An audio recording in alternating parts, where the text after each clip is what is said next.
안녕하십니까. 자, өнөөдрийн бичлэгийг дуустал үзэх юм бол Photoshop дээр hologram background-ыг 10хан секундэд хийх аргыг та бүхэн зааж өгье. 그럼 오늘의 영상 바로 시작하도록 하겠습니다. 가자.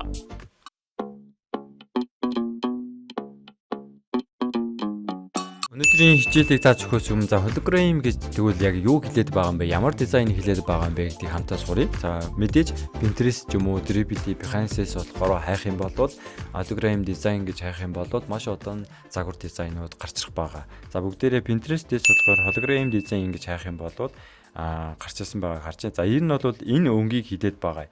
За энэ өнгийг одоо тайлбарлахад жоохон хэцүү юм. За ямар ч тач hologram hologram background гэдэг нь яг иймэрхүү дүрслэлийг, иймэрхүү background-ыг гаргахыг хэлээд байгаа. За бүгдээрээ эдгэрийг болохоор бүгднгийн болохоор өөр өөрсдийнхөө hologram мэддэг аргаараа хийсэн background-ууд байна. За солонгосоор ч гэсэн бичих юм бол мөн ялгаагүй иймэрхүү загварууд зөндөө байдаг байгаа. За эднэрийг болохоор маш олон дизайн дээр болохоор олон төрлөөр ашиглах бүрэн боломжтой байгаа. За энэ болохоор бүр noise ингээ өгсөн байгаа хэсэг байна. За иймэрхүү hologram-ыг тэгвэл хэрхэн яаж хийх талаар бүгдээрээ Photoshop-оо нээгээд өнөөдрийн хичээлдээ сурцгаая. За Photoshop-оо нээсний дараа бүгдээрээ Ctrl+N үсэг дараад 1920 1080 гэсэн хэмжээтэй нэг background new document шинээр нээ. За түүний дараа болохоор Ctrl+Alt+Shift+N-ийг дарах юм бол шинээр layer нэгдэг байгаа. За энэ icon дээр дарах юм бол шинээр хоосон layer нэгдэнэ. За түүний дараа болохоор G үсэг буюу энэ чинь харагдаж байгаа gradation хэсгийг бүгдээрээ сонгох байгаа. За сонгосны дараа болохоор энэ чинь gradation-ы өнгийг сонгох байгаа. За дуртай өөрийнхөө өнгийг сонгож болно. За ингэж харахад жоохон хэцүү жижигхэн байна гэх юм бол энэ gradation өнгө дээрээ дарах юм бол шинээр gradation-ы сайн томоор харагдах байгаа. За харж агаад бүгдээрээ өөрийнхөө Photoshop-ийн preset-ийн өнгөнүүдээс дуртай өнгөө сонгоё. За сонгосны дараагаар болохоор OK дарна.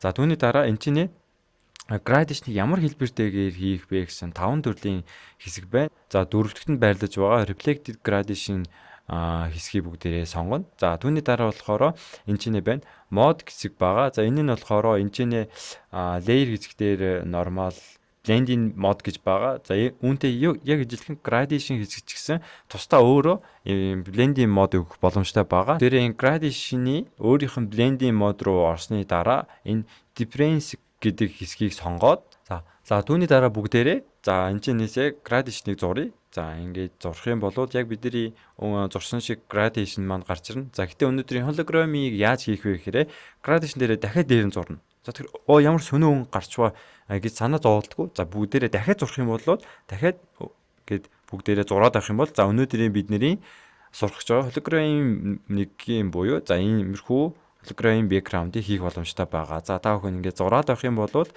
hologram маань ямархуу за энийг яг үгээр яг тайлбарлах боломжгүй мэ. За ямархуу hologram-ыг хийх гэж байгаа давтагдчихгүйгээр иймэрхүү хийж болох байгаа. За энэ дараагийн diamond байгаа байхгүй. Энийг бүгдээрээ сонгох юм бол за ингээд жижигхэн зураараа тэгэх юм бол ингээд diamond буюу нөгөө нэг алмазны хэлбэртэй ийм юу бас hologram хийх боломжтой байгаа. За үүнчлэн эн чинь нөгөө нэг blending mode буюу өнгийн difference дээр өгсөн байгаа учраас бүгдээрээ ямар ч өнгийг дахиж дээр нэмээд одоо ингээд сонгож болно. За сонгоод дээр нь зурх юм бол бас hologram маань ингээ өөрчлөгдөд дуртай ийм өөрийнхөө яг одоо тохирсон өнгийг ингэж гаргаж авах боломжтой байгаа.